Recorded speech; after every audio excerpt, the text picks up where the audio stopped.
अस्सलामु अलैकुम वरहमतुल्लाहि वबरकातुहू।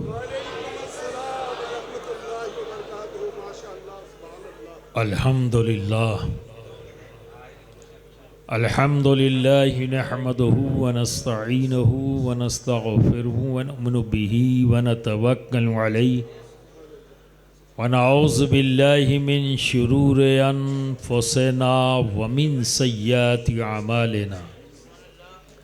मन यहदिहिल्लाहु फला मुदिल्ल लहु व मन युद्लिल फला हादिय लहु व नशहदु अल्ला इलाहा इल्लल्लाहु वहदहु ला शरीक लहु व नशहदु अन्न सय्यदना व हबीबना व तबीब क़ुलूबिना व शिफ़ा सुदूरना व गौसना व मुगीसना व मुईनना व कुतुबना व फरीदना व निज़ामना व सिराजना व अलावना व अशरफना व नूर ऐनना व मलजाना व मावाना मुहम्मदन अब्दहु व रसूलुहु। अम्मा बाद औज़ु बिल्लाहि मिनश शैतानिर रजीम। बिस्मिल्लाहिर रहमानिर रहीम।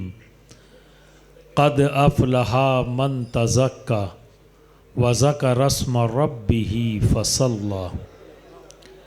सदक़ल्लाहुल अज़ीम व सदक़ रसूलुहुन नबियुल अमीनुल करीम व नहनु अला ज़ालिका लमिनश शाहिदीन व शाकिरीन वल्हम्दुलिल्लाहि रब्बिल आलमीन।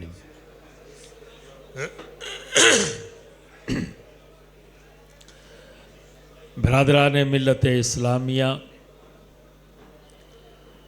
आज की इस पुरनूर महफ़िल के लिए मैंने कलाम पाक की जिस आयत करीमा को मौज़ूए सुखन बनाया है, उस पर गुफ्तगू करने से पहले आइए हम सब मिलकर रहमत दो आलम नूर मुजस्सम अहमद मुश्तबा मोहम्मद मुस्तफ़ा सल्लल्लाहु अलैहि वसल्लम की बारगाह में झूम झूम कर बावाज़ बुलंद मोहब्बत के साथ दरूद शरीफ का नजराना पेश कर लें। अल्लाहुम्मा सल्लि अला सय्यदना मौलाना मुहम्मदिन व अला आलि सय्यदना मौलाना मुहम्मदिन मुबारक वसल्लिम। सलातुम व सलामुन अलैका या रसूल अल्लाह या हबीब अल्लाह या हबीब अल्लाह। बहुत अच्छी गुफ्तगू मुझसे कबल आपने समात की।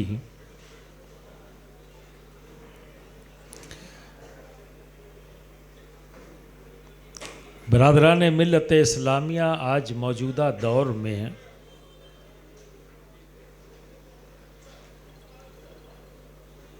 जो हालात हमारे सामने हैं सभी जानते हैं।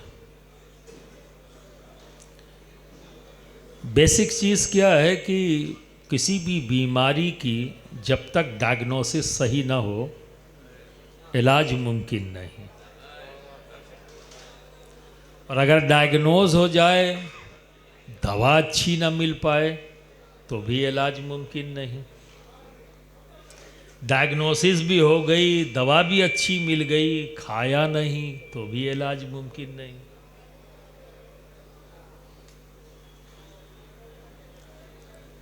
और कमोबेश तीनों चीज़ें हमारे अंदर मौजूद हैं। किसी की डायग्नोसिस ही नहीं हो पाई, वो यही जान नहीं पाया कि प्रॉब्लम क्या है, इसलिए राय में इख्तलाफ पाया जाता है। कहीं बहुत से मामलात में डायग्नोज हो चुका कि हाँ ये प्रॉब्लम है, तो हल ढूंढने में कमी हो गई। यानी दवा कौन सी दी जाए, कहाँ से शुरू किया जाए। तो कुल मिलाकर जो अभी आपके सामने गुफ्तगू हुई, मैं उसी को ही आगे बढ़ा दूं ताकि जब एक बात छिड़ गई है तो मुकम्मल तरीके से आज आपकी क्लास हो जाए।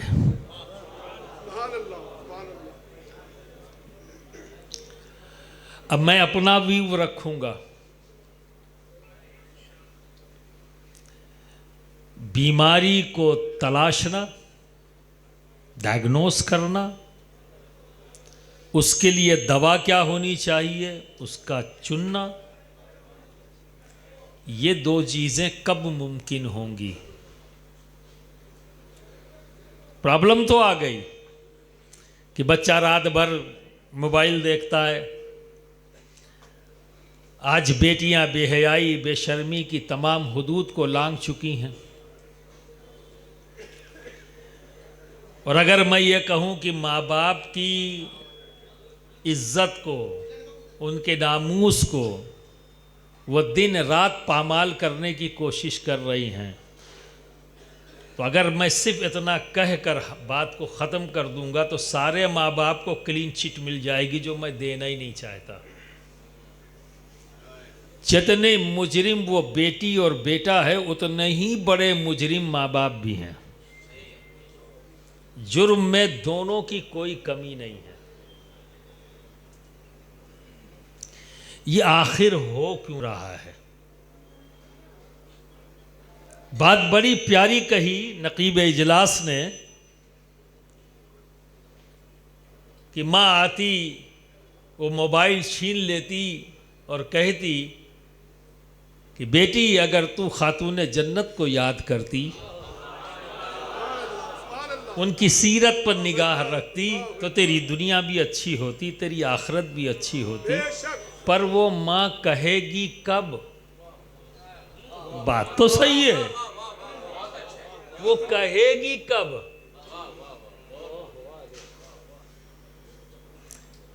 ये तो डायग्नोस हो गया कि ये करो तो ये फायदा होगा, लेकिन अभी मर्ज का इलाज सामने नहीं आया।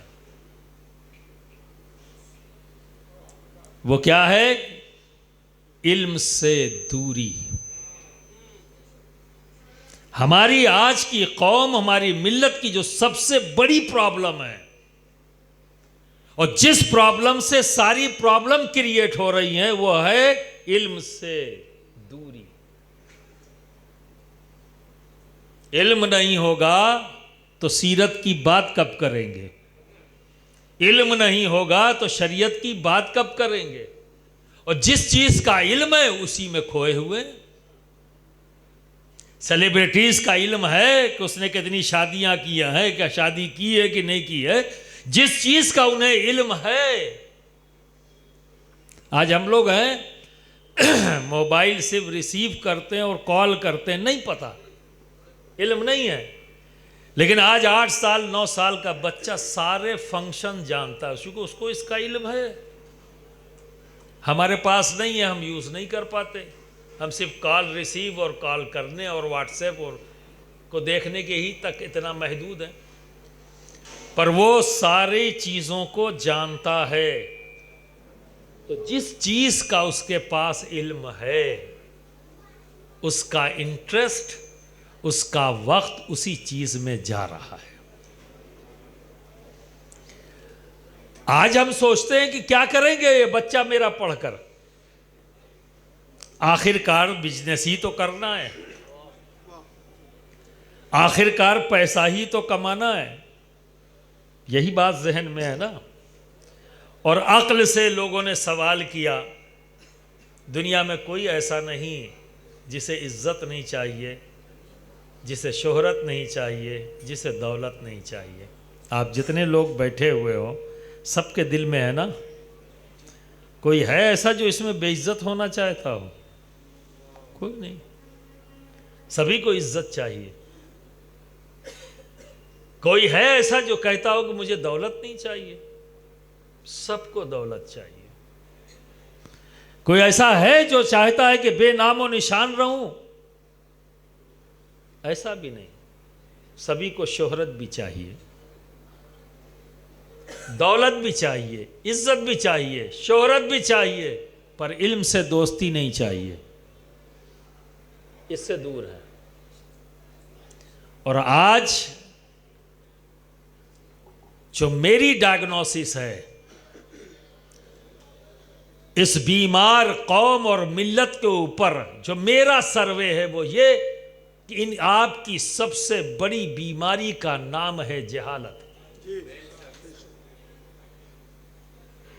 इल्म से दोस्ती नहीं की,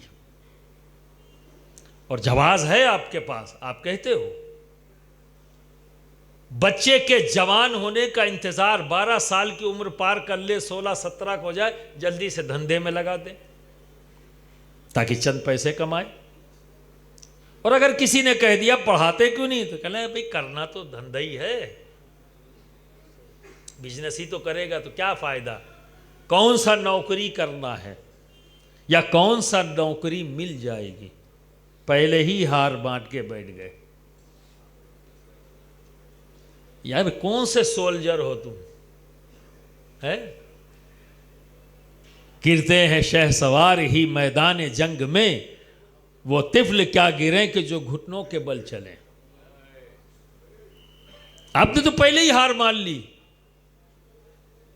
तो आइए, ये फैसला आपका है कि दौलत आएगी तो इज्जत भी मिलेगी, शोहरत भी मिलेगी। ये फैसला किसका है? लोगों को चलते फिरते नहीं देखा है क्या आप लोगों ने? कोई चल रहा है तो आप इधर देख रहे हो, उधर देख रहे हो। ये कौन सा अंदाज है? इस वक्त कोई नजर नहीं आना चाहिए आपको, और किसी की आवाज भी सुनाई नहीं देनी चाहिए।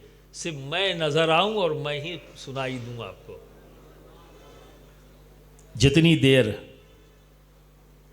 बाकी आते जाते रहेंगे, पूरे कंसंट्रेशन के साथ सुनिए, बहुत ज्यादा वक्त नहीं लूंगा।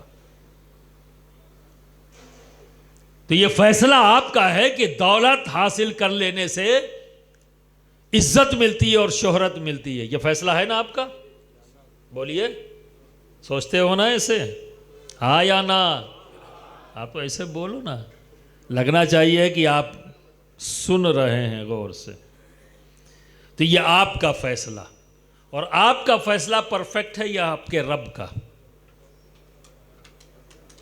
किसका फैसला परफेक्ट? यकीनी तौर पर कह रहे हो ना? तो बस आज से सोच बदल लेना। मैं आपको आपके रब का फैसला बता रहा हूं। अल्लाह रब्बुल इज्जत ने हजरत सुलेमान अलैहिस्सलाम के पास जिब्रील अमी को भेजा। ये कौन है? हजरत सुलेमान अलैहिस्सलाम कौन है? स्टेज वालों से नहीं पूछ रहा हूं भाई, आप तो पहले ही से आपसे, क्योंकि मैं बैठा हूं आपके लिए, इनके लिए नहीं, आपके लिए बैठा हूं। और मैं उतना ही लेवल नीचे ले जाऊंगा जितना मुझे एहसास होगा। हजरत सुलेमान अलैहिस्सलाम को जानते हैं? नहीं जानते हैं? कौन है फिर बता दीजिए। हाँ, तो ऐसे ही क्या पर कोई शर्म वाली बात है? तो फख्र से बताने वाली बात है, ताकि आने वाला भी खुश हो कि नहीं अहले वेरावल कुछ रखते हैं अपने पास। और ये स्टेज पे जो बैठे हुए हैं ये भी खुश होंगे कि चलो हमारी मेहनत सामने से नजर आ रही है, दिख रही है, ये और मेहनत करेंगे।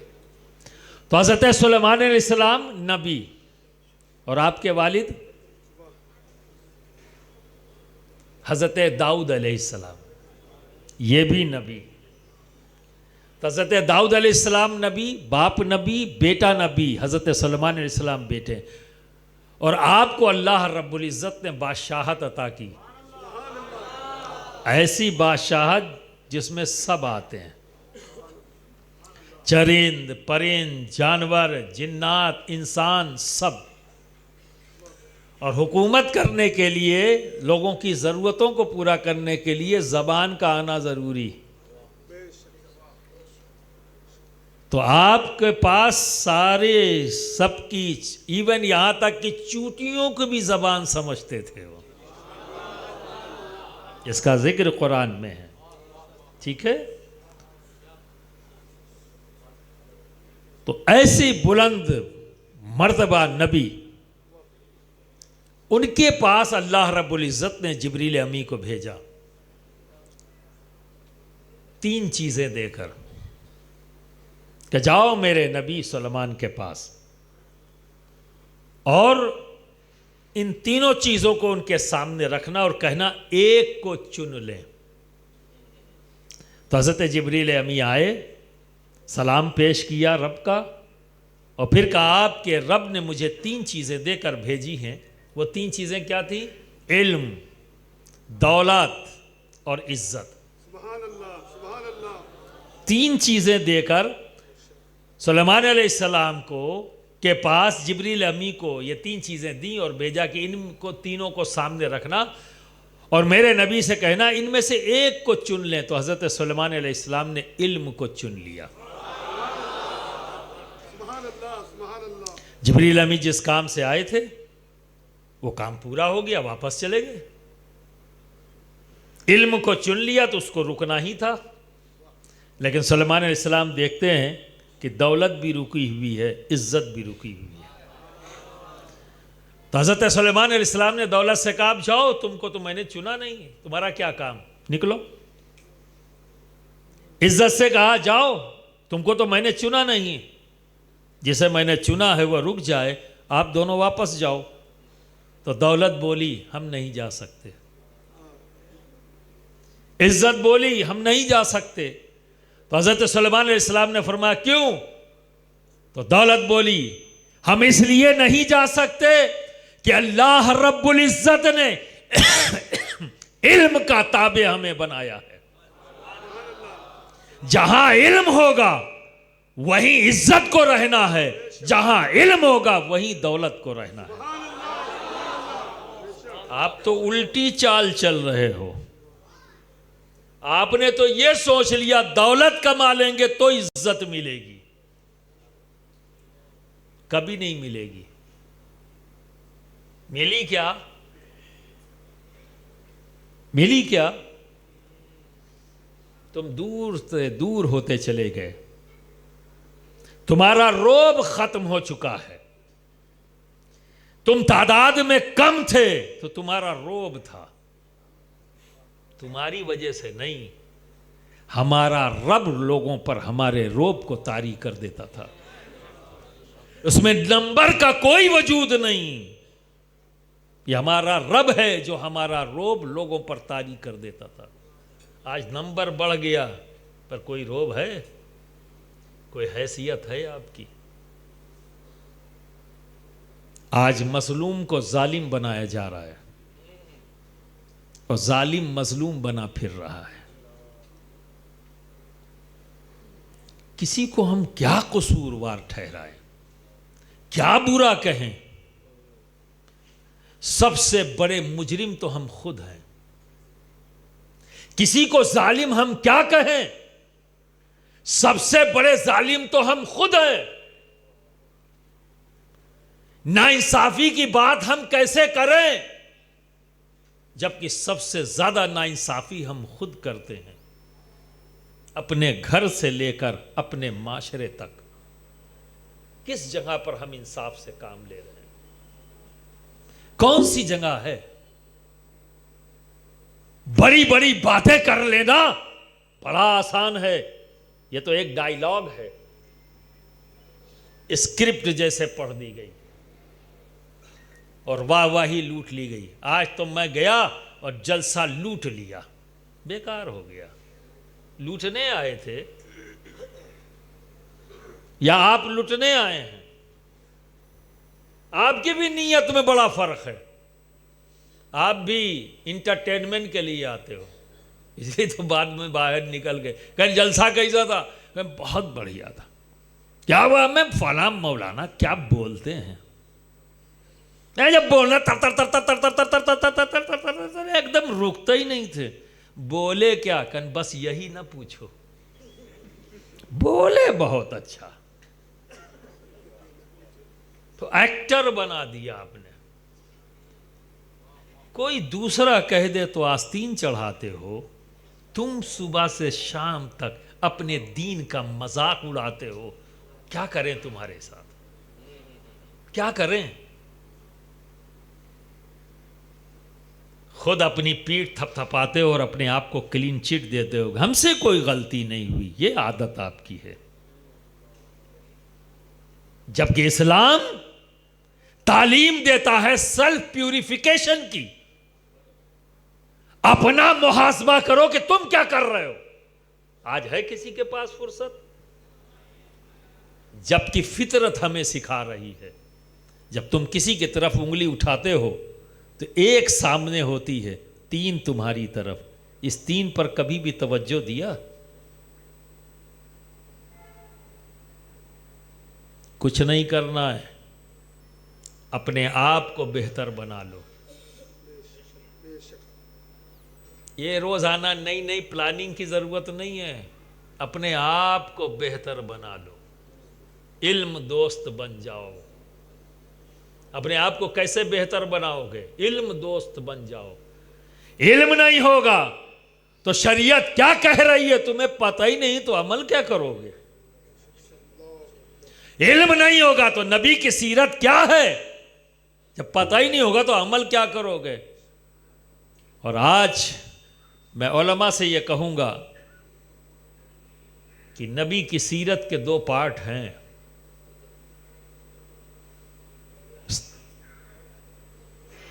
23 साला जिंदगी पर तो बहुत गुफ्तगू होती है, कभी 40 साला पर भी गुफ्तगू हो जाया करे।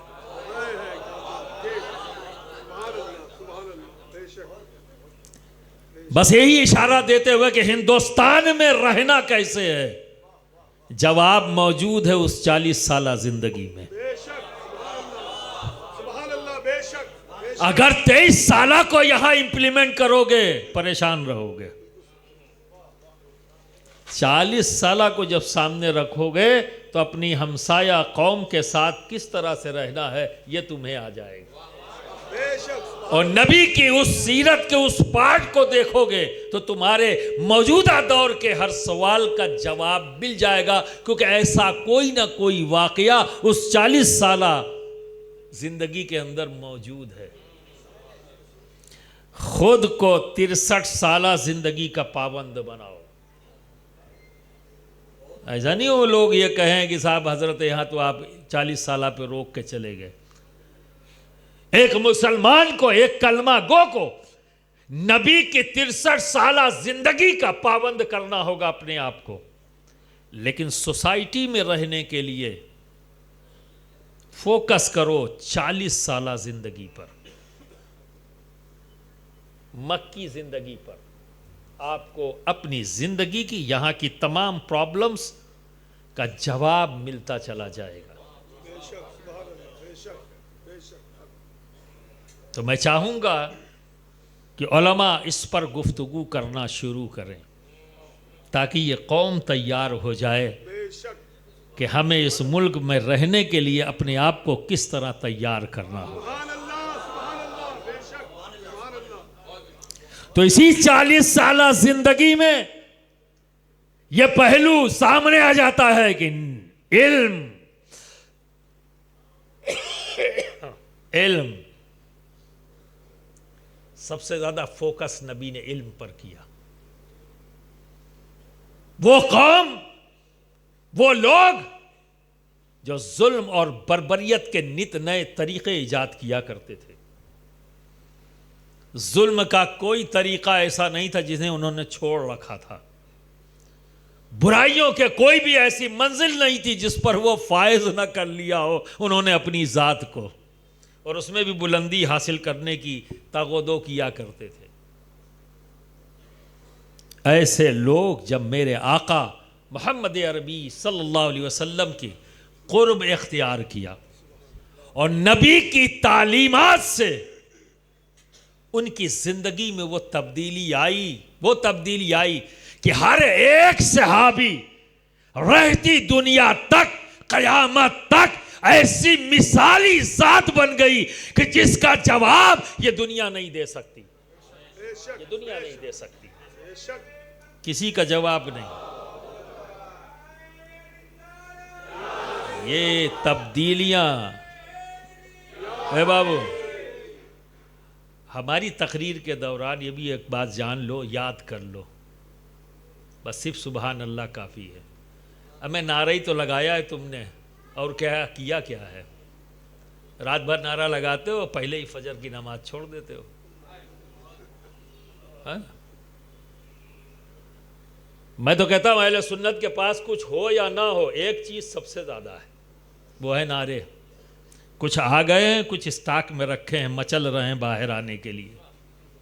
और बाज़ नारे तो ऐसे हैं कि जिसको समझने के लिए तावील की ज़रूरत है, वो सब छोड़ दीजिए। अब संजीदगी अख्तियार कर लो यार, अब संजीदगी अख्तियार करो। सुनो, मैं बोलने कुछ और आया था, लेकिन नौजवान आलिम दीन ने जहन दिया, तो मैंने सोचा लाओ इसी बात को आगे बढ़ा दूँ, बात और मुकम्मल हो जाए। शायद उन्हें वक्त मिलता तो शायद यही सब बातें कहते। सीनियर होने के नाते ये बेनिफिट मुझे मिल गया। बहरहाल बात होनी चाहिए, सीनियर से आए या जूनियर से आए, बात आनी चाहिए।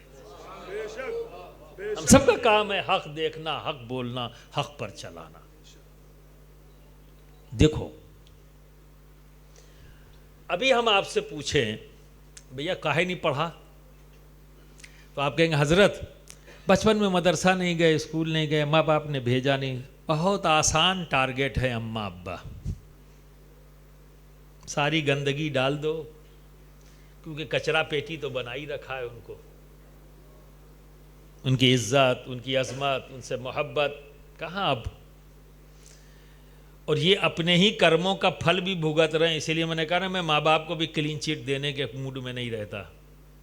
आज के दिन में उतने ही कसूरवार माँ बाप भी हैं जितने कसूरवार उनकी औलाद है। आते हैं ना, कहते हैं हजरत दुआ कर दिए बच्चा नालायक हो गया। जी नहीं, बच्चा नालायक नहीं है, परवरिश नालायक थी तुम्हारी। जब कांटा लगाओगे आम पाओगे। अपने आंगन में बबूल का पेड़ लगाया है तो कांटे गिरेंगे, सबसे पहले तुम्हारे ही पैर में चुभेंगे। उसके बाद वो हवाओं के जरिए मोहल्ले में आएंगे तो दूसरों को पैरों को जख्मी करेंगे। अगर फलदार दरख्त लगाओ तो तुम सबसे पहले महजूज भी तुम ही होगे, फायदा तुम्हें होगा और मोहल्ले वालों को भी फायदा होगा। हजरत नहीं जा सके, ठीक है, चलो आपकी बात मान लिया। चूंकि आपके नज़रों में, आपके जहन में ये चीज़ मौजूद है कि इल्म हासिल करने का सिर्फ एक ही ज़रिया है, लिख कर और पढ़ कर। आज मैं आपकी इस गलत फहमी को दूर कर दूं ताकि आपका नज़रिया बदले इस तरह की महफिलों में आने का। ये भी क्लासरूम है और आप सब स्टूडेंट हो। नजरिया बदलना होगा, सोच बदलनी होगी, और सोच बदल जाए तो रिजल्ट बदल जाता है। दिशा बदल जाए तो दशा बदल जाती है। तो ओके, आपको बचपन में मदरसा और स्कूल जाने का मौका नहीं मिला, लेकिन इस तरह की महफिलों में आने का मौका तो मिला है, मिलता है ना। तो ये एक आपकी गलत फहमी है कि इल्म सिर्फ लिख कर और पढ़ कर हासिल किया जाता है। सिर्फ मत लगाओ, इल्म हासिल करने का एक जरिया है लिख कर और पढ़ कर हासिल करना। एक जरिया और भी है, सुनकर और देखकर। सुनकर भी इल्म हासिल किया जाता है। एक बात बताओ, जितने भी सहाबा हैं,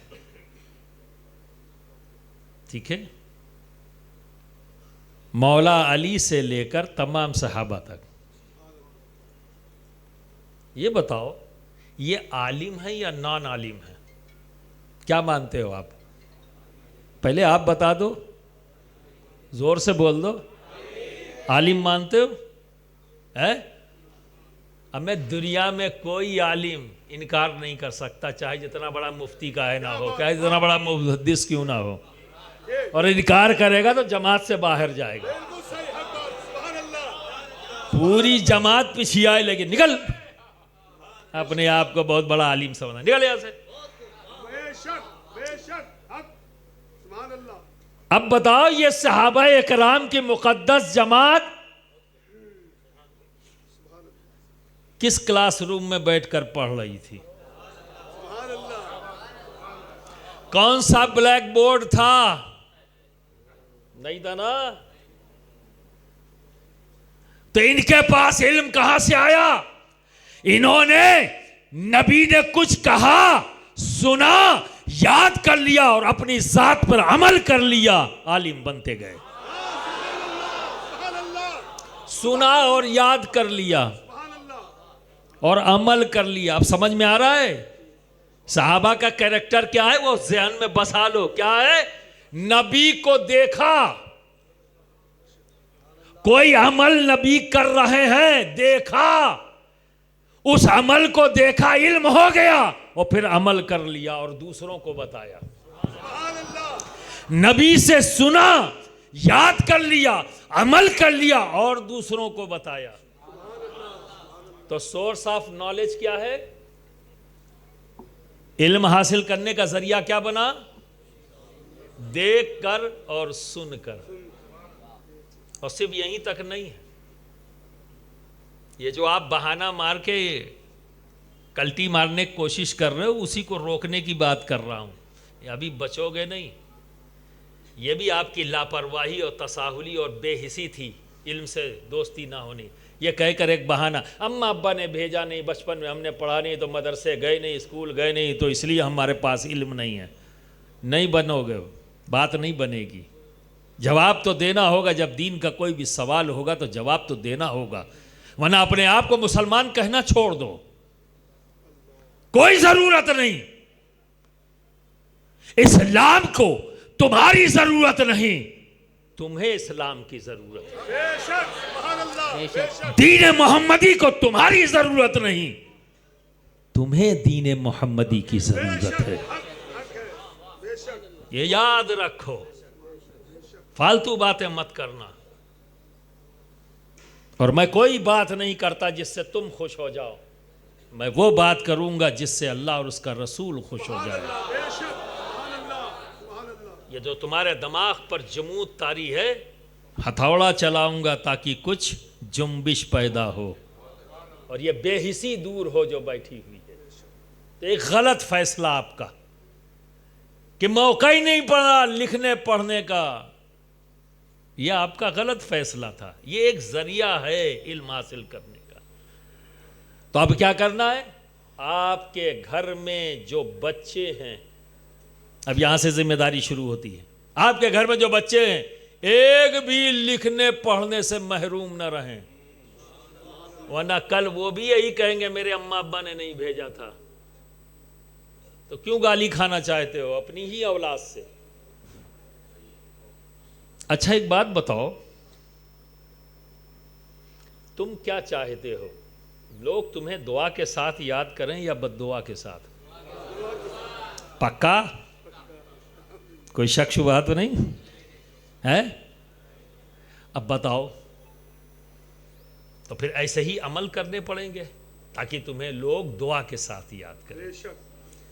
यह मसला किसी और का नहीं है, मैं मोहल्ले वालों की नहीं कह रहा हूं, दोस्तों को नहीं कह रहा हूं, मैं सिर्फ तुम्हारी औलाद को कह रहा हूं। तुम्हारी औलाद तुम्हें दुआ के साथ याद करे या बद्दुआ के साथ?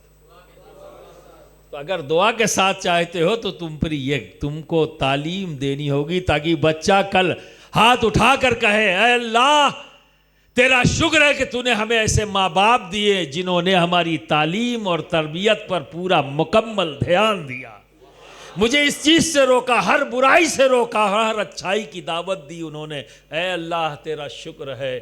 ये है दुआ के साथ याद करना। वगरना अगर तालीम और तरबियत पर ध्यान नहीं दिया तो वही बच्चा कहेगा, अरे क्या बताऊं, मैं तो बच्चा था, मेरे माँ बाप तो बड़े थे, उन्होंने कभी मुझे रोका नहीं, मुझे टोका नहीं, मुझे मदरसे भेजा नहीं, मुझे स्कूल भेजा नहीं, मैं आज जाहिल हूं। ये क्या है? ये बद्दुआ के साथ याद करना। तो सोसाइटी के और कोई याद करे या ना करे, यार अपनी औलाद से तो बच जाओ।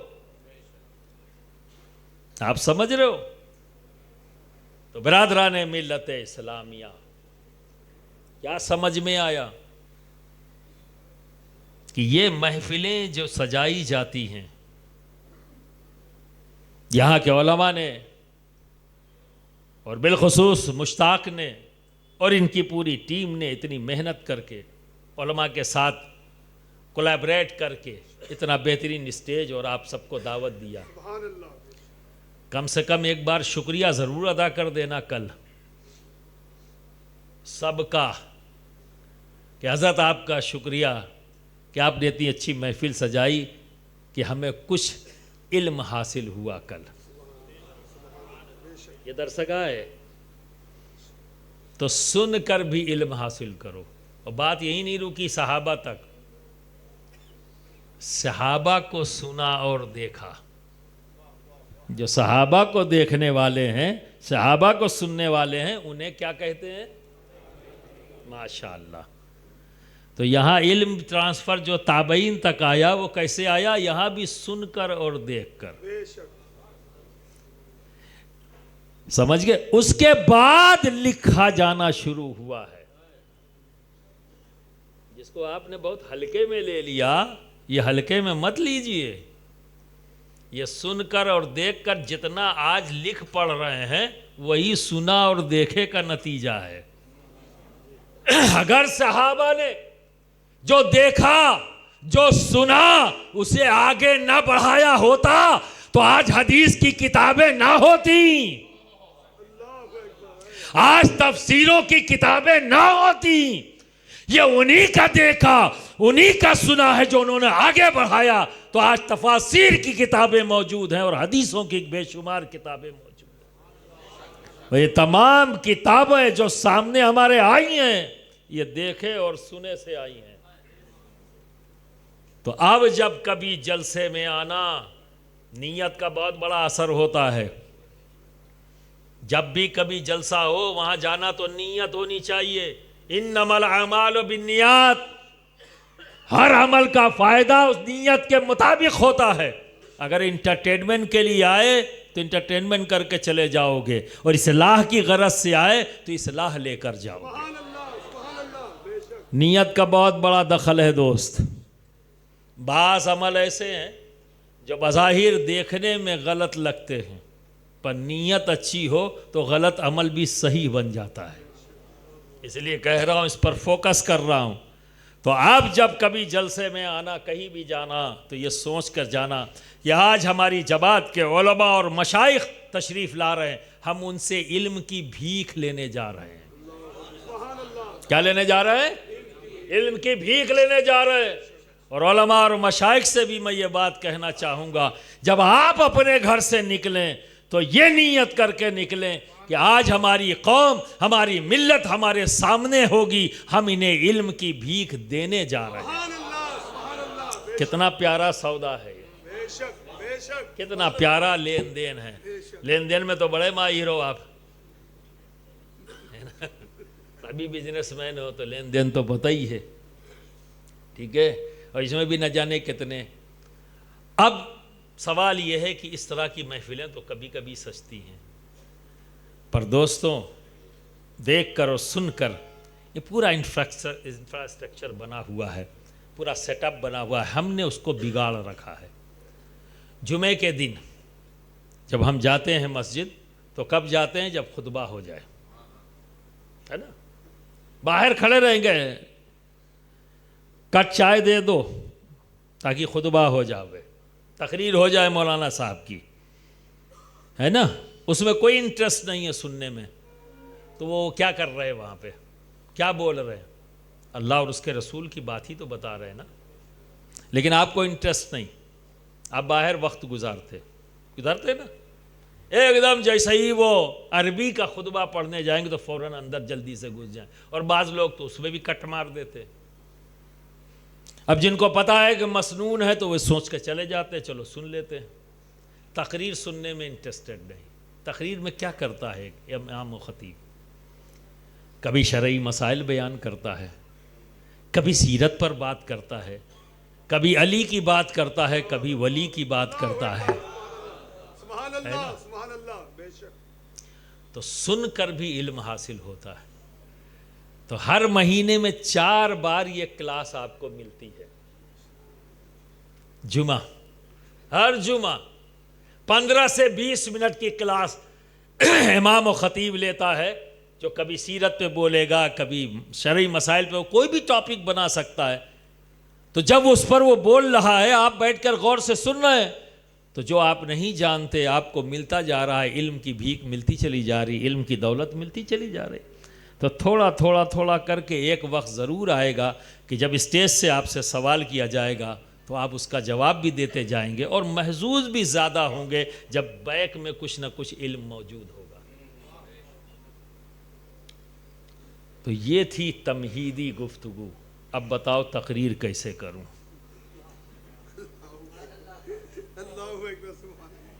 अभी तो मुझे टॉपिक पे आया ही नहीं। 11:30 हो गए। चलिए, कद अफलहा मन तज़क्का व ज़करा अस्म रब्बिही फसल्ला।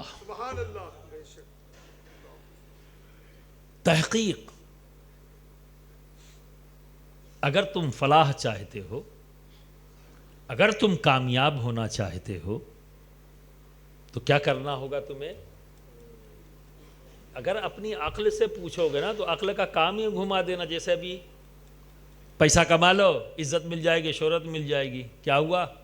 दौलत आगे आगे भाग रही, पीछे पीछे आप भाग रहे हैं। लेकिन इल्म हासिल कर लो तो इज्जत भी पीछे, शोहरत भी पीछे, दौलत भी पीछे, आप आगे आगे, क्योंकि ये आपके रब का फैसला है। तो मेरा रब जो फैसला करेगा वो परफेक्ट है, हमारा आपका फैसला कुछ नहीं। आओ, यहां पर अल्लाह रब्बुल इज्जत फिर से फार्मूला दे रहा है। क्या कह रहा है? कामयाब होना चाहते हो, फलाह चाहते हो, यानी कामयाब होना चाहते हो, तो क्या करो? सबसे पहली शर्त है कल्ब का पाक होना और साफ होना। क्या हो गया? कोई इशारा कर रहा, बंद करना है? तो आ रहे हैं तो आ ही जाएंगे। दुरूद शरीफ पढ़ लीजिए। सल्लल्लाहु अलैहि वसल्लम, सलातुम व सलामुन अलैका या रसूलल्लाह या हबीबल्लाह। कल्ब का पाक और साफ होना। ये कल्ब, इसकी हैसियत जानते हो? कल्ब जिंदा तो वजूद जिंदा, कल्ब मुर्दा तो वजूद मुर्दा, कल्ब गंदा वजूद गंदा, कल्ब पाक तो वजूद पाक। ये शक्ल और सूरत कोई माना नहीं रखती है, जिस्म कोई माना नहीं रखता। यहां है ये सेंटर। अब इसका ताल्लुक दुनिया की जो तमाम चीजें हैं, लालच है या नहीं? कभी सच से काम ले लो थोड़ी देर के लिए, आओ सच्चाई से काम लेते हैं। है लालच है या नहीं आप में?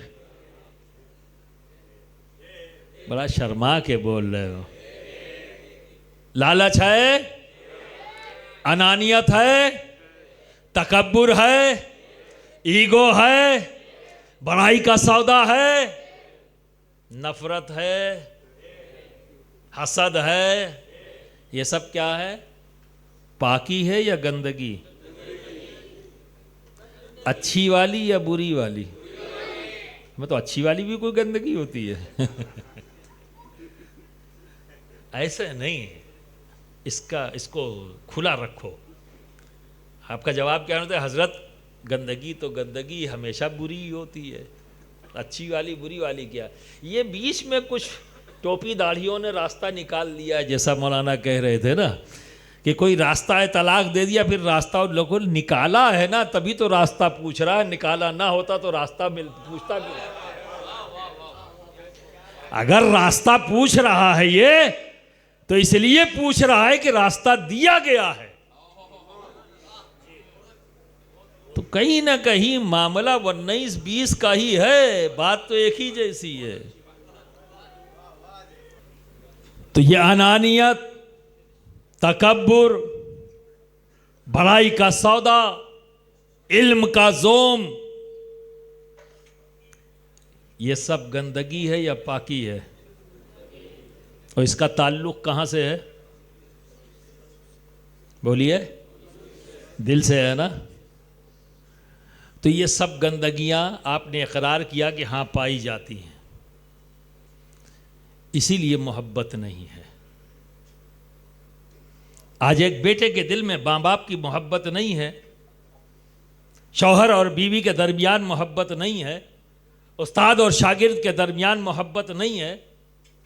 उसकी एक बहुत बड़ी वजह यह है कि दिल गंदा है। और मोहब्बत का ताल्लुक कहां से है? बोलिए। दिल से। और अनानिया, तकब्बुर, लालच, शुकूक व शुबहात, ये सब क्या है?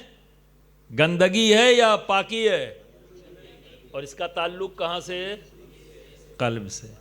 तो मोहब्बत का ताल्लुक कल्ब से, और तमाम हसद, अनानियत, तकब्बुर, इनका ताल्लुक दिल से। तो मोहब्बत पाकी है। और ये तमाम चीज़ें, लालच, हसद, अनानियत, तकब्बुर, शुकूक व शुबहात, बड़ाई का सौदा, ये सब क्या है? गंदगी है। और इसका भी ताल्लुक दिल से है। अब बताओ ये कैसे मुमकिन है कि पाकी और गंदगी यकजा हो जाए? कभी नहीं होगी। जहां पाकी होगी, गंदगी होगी, वहां पाकी नहीं आ सकती। पूरा वजूद गंदा हो गया और पूरा वजूद पाक करना है तो इसको पाक कर लो,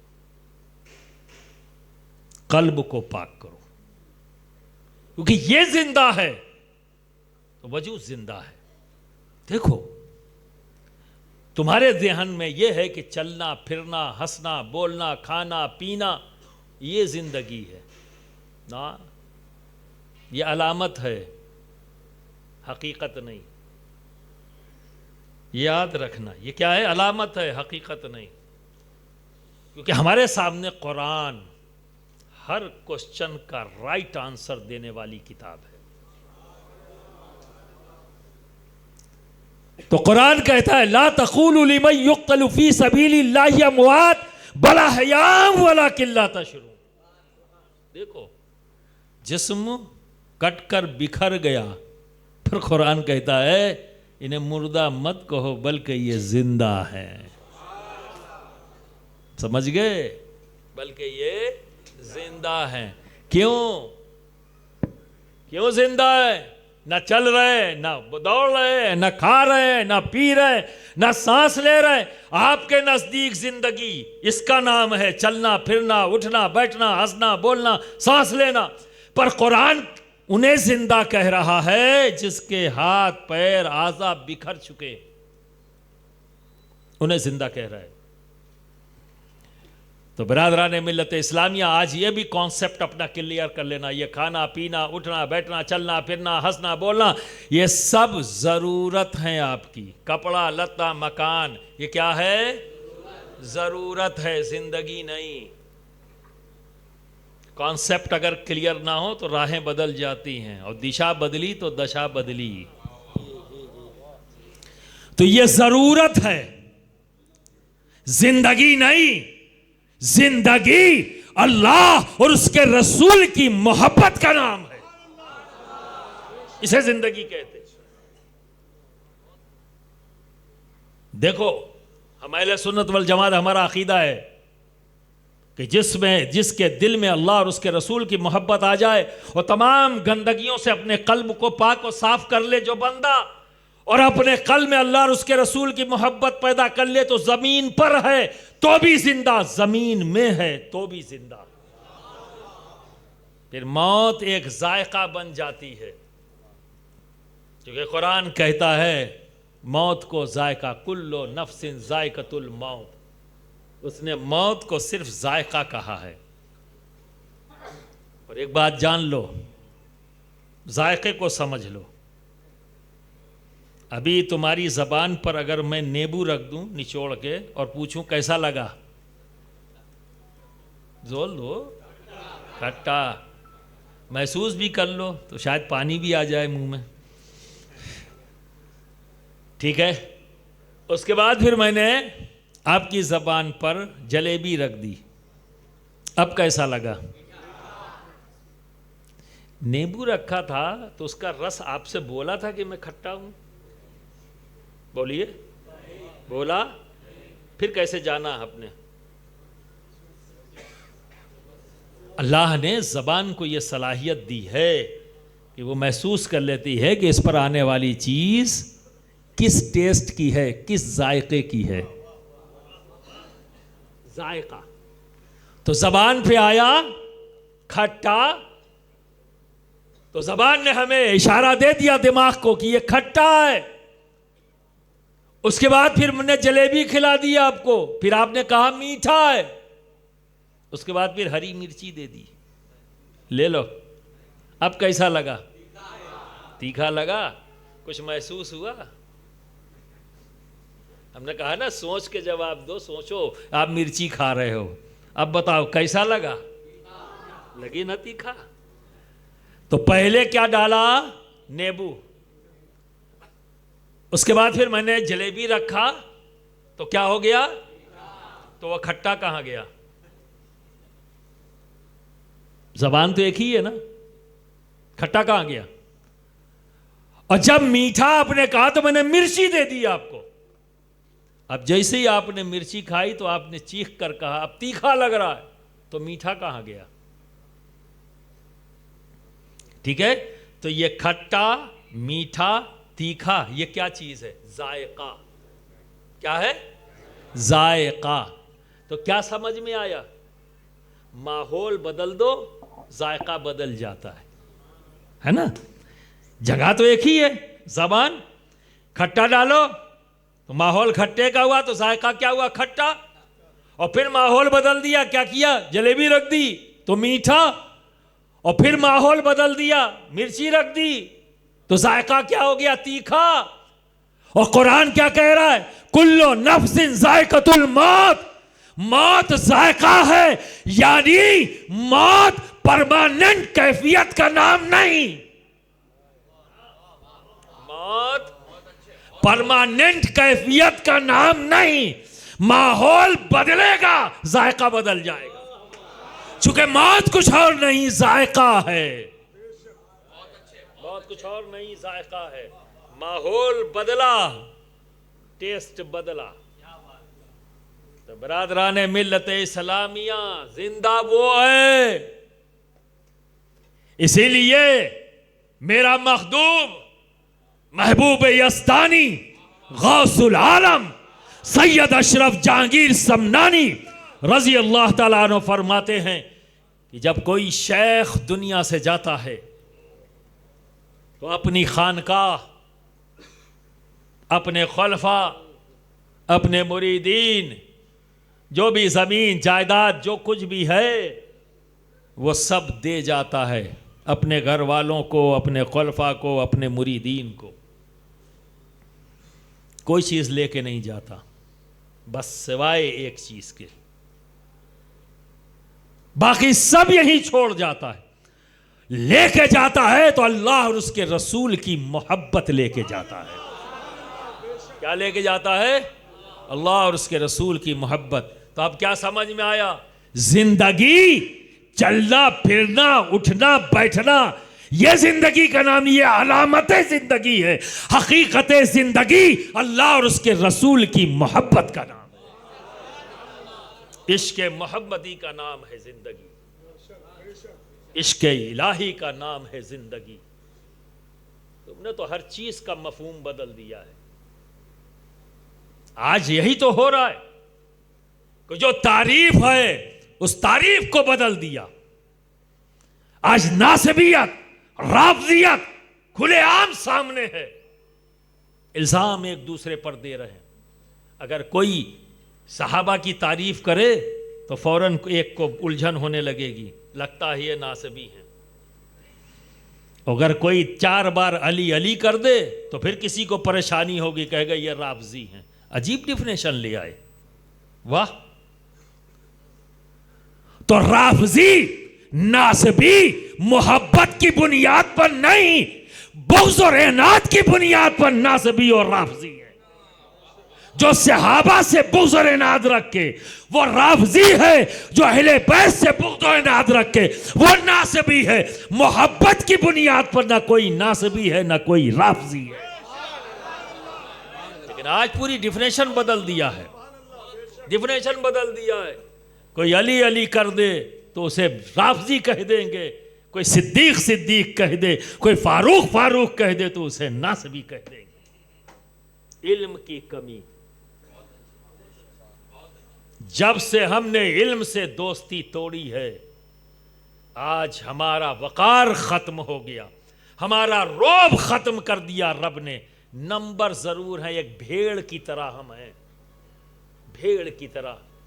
कोई भी हमें चाहे, जब चाहे, जिस जगह चाहे हाँक ले जाए, और आप तैयार बैठे हैं, आओ हमें हाँक ले जाओ, आओ हमारी कीमत लगाओ, हम तो बिकने के लिए तैयार हैं।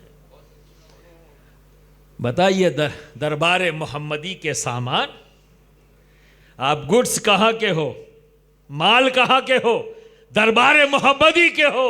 रुसवा होते रहोगे जब तक ये दरबार से राब्ता मजबूत न करोगे। किसी और दरबार को दरबार बनाओगे, वो दरबार है ही नहीं, वो तो बाजार है। दरबार और बाजार का फर्क तो समझ लो दोस्तों। तुमने बाजारों को दरबार बना लिया है। हर टोपी दाढ़ी जरूरी नहीं है कि इस्लाही करे। इसलिए मैंने कहा ना कि आज अगर कोई फतवों में रास्ते ढूंढने की बात करता है तो इसीलिए बात करता है कि रास्ते निकाले गए हैं, वरना किसी की हिम्मत नहीं थी अवाम में से जो किसी मुफ्ती से आके कहता कि कोई रास्ता निकाल दीजिए, ले दे के कुछ काम कर लीजिए। तो क्या फ़र्क है एक बिजनेसमैन और आप में? हमारी जिम्मेदारी है हक देखना, हक बोलना, हक पर चलना। अगर हमें ही यकीन न रहे कि मेरा रब रज़्ज़ाक़ है, मेरी ज़रूरतों से मेरा रब मुझसे ज़्यादा जानता है, मुझसे ज़्यादा जानता है, जब मेरा ही यकीन नहीं तो आवाम का यकीन कैसे मजबूत होगा? तो बरादरान मिल्लत इस्लामिया, इस्लाह की ज़रूरत तो हर जगह है। खाली इस्लाह कौम मिल्लत नहीं, इस्लाह उम्मत मोहम्मदी की ज़रूरत है। आज हम सबको अपनी अपनी इस्लाह करना चाहिए। इसीलिए तसव्वुफ़ में पहली जो स्टेप है वो है क्या? मुहासबा, तज़किया नफ्स। मुहासबा नहीं होगा तो तज़किया कैसे करेंगे? तो आपको बेहतरीन मौका है, यह नसीहत करता हूँ कि कम से कम तुम्हारे पास अल्लाह ने 24 घंटे दिए हैं। इन 24 घंटे में 10 मिनट अपने आप को दे दो। बाकी तो सबको दिए, वो कौन क्या कर रहा है, क्या नहीं कर रहा है, कहाँ जा रहा है, कहाँ आ रहा है, क्या कर रहा है, सबकी आपको फ़िक्र है। नहीं है तो अपने आप की फ़िक्र नहीं है। तो मैं आपसे रिक्वेस्ट करता हूँ कि 10 मिनट अपनी फ़िक्र के लिए भी। तो रोज़ाना रात में जब तुम हो और तुम्हारा रब है, तीसरा कोई नहीं, 10 मिनट अपने आप को दे दो और मुहासबा करो कि आज दिन भर तुमने किया क्या है। इंसान सबसे अच्छा जज अपना खुद है। कैसे अपने से झूठ कैसे बोलोगे दोस्त? सब तो किए धरे हो ही। तो जो अच्छा किया हाथ उठा लेना। ऐ परवरदिगार आलम, तेरे फजल से, तेरी दी हुई तौफीक से मैंने ये नेक अमल किया। मौला, कल फिर मैं ये नेक अमल कर सकूं, मुझे ऐसी क़ुव्वत अता फरमा, मुझे इस्तिक़ामत अता फरमा, मेरे अज़्म को पुख्तगी अता फरमा। और जो गलत किए हैं उसी वक्त तौबा करो, उसी वक्त तौबा करो। निदामत के आंसुओं से अपने क़ल्ब को पाक और साफ़ करो। समझ गए? अल्लाह से तौबा करो, उससे माफ़ी मांगो। अल्लाह, मुझसे आज ये गलतियाँ हुई, ऐ मालिक मुझे माफ़ कर दे। कितनी बड़ी अजीब बात है यार, गलती भी करते और तौबा भी नहीं करते। जाओ अपने दिल पर हाथ रखकर आज घर जाके सोचना, कितने दिन पहले तौबा की थी, कितने महीने गुजर गए, कितने साल गुजर गए। बताओ। मेरा गौस तो रोज तौबा इस्तिग़फ़ार करता, मेरा मखदूम रोज तौबा इस्तिग़फ़ार कर रहा है। मेरा गरीब नवाज रोज कर रहा है, तुम्हें जरूरत नहीं है। किस मुकाम पे बैठे हुए हो भाई? किस मुकाम पर बैठ गए हो जहां तुम्हें जरूरत नहीं है? बेहिसी ये है तुम्हारा मुकाम, तसाहुली ये है तुम्हारा मुकाम। इससे बाहर आओ। मैं ना अपने लिए कह रहा हूं ना तुम्हारे अगल बगल के लिए कह रहा हूं, मैं तो ये कह रहा हूं वफादार हो जाओ खुद अपनी जात के, इंसाफ करो अपनी जात के साथ। कम से कम तौबा तो कर लो, रोजाना कर लो। ऐ अल्लाह मुझसे ये गलतियां हुई हैं, परवरदिगार आलम मुझे कुव्वत दे कि कल मैं इन गुनाहों से अपने आप को बचा सकूं। ऐ अल्लाह तू मेरी मदद फरमा। कुछ तो करो, या खाली शिकायत करोगे? और जब मुसलमान अपने रोना रोता है ना मजलूमियत का, मुझे बड़ा गुस्सा आता है। कोई कलमा गो मजलूम हो ही नहीं सकता। भाई काहे के मजलूम तुम? किस बात के मजलूम हो भाई? तुम लावारिस नहीं हो कि हो लावारिस? बोलो, फिलहाल तो हो, फिलहाल तो हो, लेकिन सच ये है कि तुम लावारिस नहीं। कब नहीं होगे लावारिस? यहां मोहब्बत पैदा करो, और मोहब्बत पैदा करके एक बार निगाह उठाओ, हर गुंबद वाला तुम्हारा वारिस है, हर गुंबद वाला तुम्हारा वारिस है। दमदारी तो तुम्हारी ये है, उसके बावजूद भी पिट रहे हो, क्योंकि तुम्हें नया शौक पैदा हो गया, मजलूमियत करना। हमारे साथ बड़ा तासुब होता है, हम पढ़ लिख के क्या करेंगे, हमें नौकरी नहीं मिलेगी। पे खड़ा तो हो पहले। खुद अगर बचपन में जब 3 बार गिरे थे और सोच लिए होते कि अब मैं तो चल नहीं पाऊंगा, तो आज चल रहे होते, आज दौड़ रहे होते। ये फितरत है निज़ाम का, फितरी निज़ाम है दोस्त। लड़ना होता है ज़िंदगी से, लड़ना होता है अपने ऑब्जेक्ट को पाने के लिए। तो 3 बातें आज हमने कही हैं कि हर जुमे में कम से कम 20 मिनट पहले जाओ और खुद खिताब सुनो। ये भी आपके सोर्स है इल्म हासिल करने का, नंबर 1। नंबर 2, आपके जितने बच्चे हैं, जिस जिस घर में बच्चे हैं, कोई बच्चा बचे ना जो स्कूल और मदरसा ना जाए। आधी रोटी खाओ पर बच्चों को पढ़ाओ, ठीक है? 2 और तीसरा, अपना मुहासबा करो। चूँकि मैं फ़कत मौलवी नहीं हूँ, मेरा ताल्लुक़ एक खानकाह से है, तो खानकाह का जाम भी पिला के जा रहा हूँ। तो अपना रोज़ मुहासबा करो, अपना जजमेंट लो पूरा 24 घंटे का, जब तुम हो और तुम्हारा रब है। मुसल्ला बिछाओ, अपने रब की बारगाह में हाथ उठाओ, जो अच्छा किया है उसको दोहराने की दुआ करो, जो बुरा किया है उसकी माफ़ी तलब करो, और अल्लाह से मदद मांगो ताकि उससे अपने आप को बचा सको। अल्लाह हम सबको कामयाबी अता फरमाए। व आखिर दावाना अनिल हम्दुलिल्लाह रब्बिल आलमीन।